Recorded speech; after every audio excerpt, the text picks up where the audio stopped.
Good evening and welcome to another installment of the New York Minute Sports Show. Toronto wins the battle tonight, but I'll tell you why the New York Yankees will win the war. We got ALDS Game 1 breakdown. It's New York Minute Sports. It's New York Sports for New York Nuts. Don't forget to like. Don't forget to subscribe. Let's go! It's New York Minute Sports. It's New York Sports Talk for sports nuts. Don't forget. Well, there you have it, folks. The New York Yankees fall to the Toronto Blue Jays. Hey, guys, if you're going to throw the game, Yankees, at least make it a little competitive. At least make it look like you're trying, and it's not one of the biggest punt games I've seen in Yankees playoff history. Welcome to New York Minute Sports, guys. Don't forget to like. Don't forget to subscribe. Tonight, Toronto put their best foot forward. They fielded the best possible team that they could field, and tonight was their World Series because after Game 1, it's going to turn into a nightmare for the Toronto Blue Jays. Yes, Gausman pitched a good game. Yes, the Toronto Blue Jays got out to an early lead on Luis Gil. Yes, Boone went to the bullpen too early. But the Yankees were trying to steal one tonight, and I'll explain what that means. What the Yankees did tonight was they had two things in mind to do.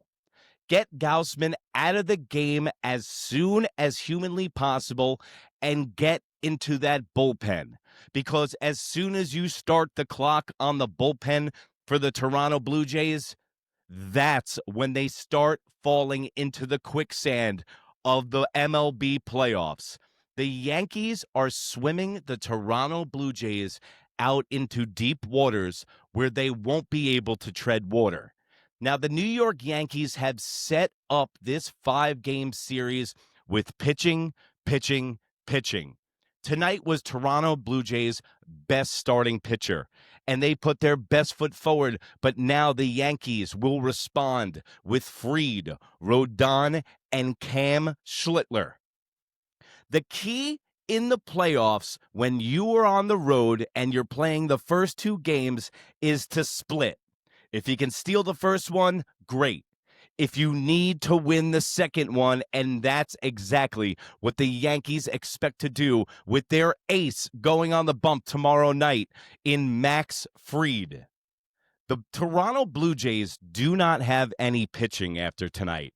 Tomorrow night, they're throwing a guy that was bagging groceries at Ralph's last week, and they're going to have a bullpen game. That's why it was crucial for the New York Yankees to get into that Toronto bullpen tonight and to start that clock and to get those arms tired, folks.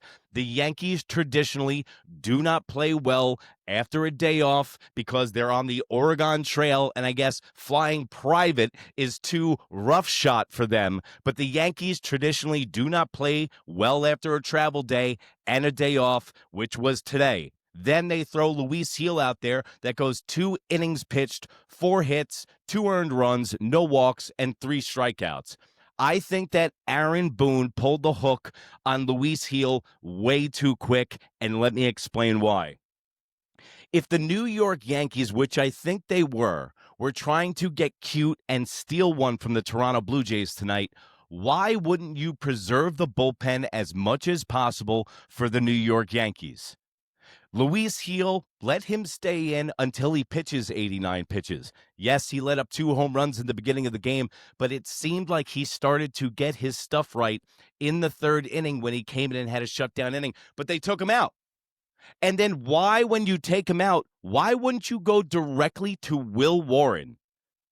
It makes no sense. You have 2 starting pitchers, guys that are well-rested. Luis Gil doesn't work out, then you put Will Warren in. Look at the score. Look at the final score. It was a blowout anyway. Are you worried that Will Warren's going to let up 4 runs? Because it happened anyway. When Luis Gil gets out of the game, you put Will Warren in the game. Maybe Will Warren could have led you to Blackburn tonight. So you could have only used 3 pitchers instead of using 7 to 8. Aaron Boone loves going to that bullpen, and I know what he's going to say in his post-game conference is that he's going to say these guys needed to get in the game. These guys needed reps. Guys like Duvall hasn't pitched in a long time, and he looked good tonight. Toronto Blue Jay fans, let me know in the comments below. Am I making any sense to you right now? Is this hitting home at all? This isn't copium. I'm not taking the wambulance to YouTube tonight. I'm actually talking facts right now. You would think that I would be mental. I would be burning my own house down after the way the New York Yankees lost tonight. But guess what? I feel confident. I have to admit, after this blowout loss, I feel fine. I think the Yankees are in a great position to win this series still because in the postseason, I don't care how much hitting you have. I don't care how much swag you have. I don't care how much jewelry you're wearing. Pitching wins championships. Scherzer's not even on the postseason roster. Tomorrow you have a guy that should be working at AutoZone. And speaking of AutoZone, Tim Hill got the day off from AutoZone. You can buy 2, get 1 oil filter free. And he came in and he was lights out again tonight. That's why I still think Tim Hill should be our 8th inning guy, because there is nobody that I trust in more than Tin, King of the Hill, and then Duvall came in. Weaver is donezo. Okay, we can't live in the past. Luke Weaver put us on his back last year, man. I will always remember him for that. But Luke Weaver is shot. He's hit a wall, and he's the main reason why this bullpen keeps shitting the bed. It's eerily similar to game 1 of the Boston series with Crochet, where they used 7 relievers. We kind of felt the same way. It wasn't a blowout, but we still had that bad taste in our mouth. Most Yankee fans, even though I feel great after tonight, which is, I know it sounds crazy, I feel confident and great. But it's eerily similar to the first game against Boston. And then what happened? Game 2 and game 3 completely played out the way that the Yankees have planned this for. Also, you know that there's more evidence of a punt on tonight's game because if you look at the way that they set up the starting rotation for this series, why wouldn't you have pitched Max Fried in game 1? You could have had a lot more options than Luis Gil in game 1, but the Yankees knew that the stopper, Max Fried, who's 13-3 after a loss this year. He's our Andy Pettit of the OOs, okay? That's what I'm talking about. Cy Young level award-winning lefty stuff coming into Rogers Center tomorrow night. And now the pressure is on the Blue Jays because they have nobody as far as pitching is concerned to throw at the New York Yankees. So tomorrow it is bombs away for the New York Yankees. Get this Beef Stew Jones, whoever the Toronto Blue Jays are throwing at us, get him out of the game, get him into that bullpen, and start wearing down the pitching on the Blue Jays. So by the end of this series, they don't know to shit or wind their wristwatch because they have nobody left to pitch. That's why you saw Blackburn at the end of this game tonight. It wasn't because the Yankees put in the white flag. It was like, no, we're saving our bullets for tomorrow. They didn't use Bender. They didn't use Lolev Dev. So they do still have arms. And not to mention, they think that Max Fried, which I do too, is going to give them 7 innings tomorrow night. So they won't have to go to that much of the bullpen arms tomorrow. Vladimir Guerrero Jr. needs to get a ball in the side of his ribs if he does that trot again. I am tired of watching these guys be way too comfortable in the batter's box against the New York Yankees because everybody refuses to throw inside. And when they do throw inside, like Luis Gil did twice, and they were over the fence today, those were 2 changeups. Throw some high heat, up and away, throw one right, plunk him in the ribs. This is postseason time. I don't want to see Vlad Guerrero Jr. beating this team single-handedly, just like his old man used to do on the Anaheim Angels, okay? I don't want to repeat a history because we need to get this guy out of his rhythm. You look at the hot shot play he made at first base tonight. Led off the game, started, set the tone for the whole game with that huge home run to left field. I'm not taking anything away from the Toronto Blue Jays tonight.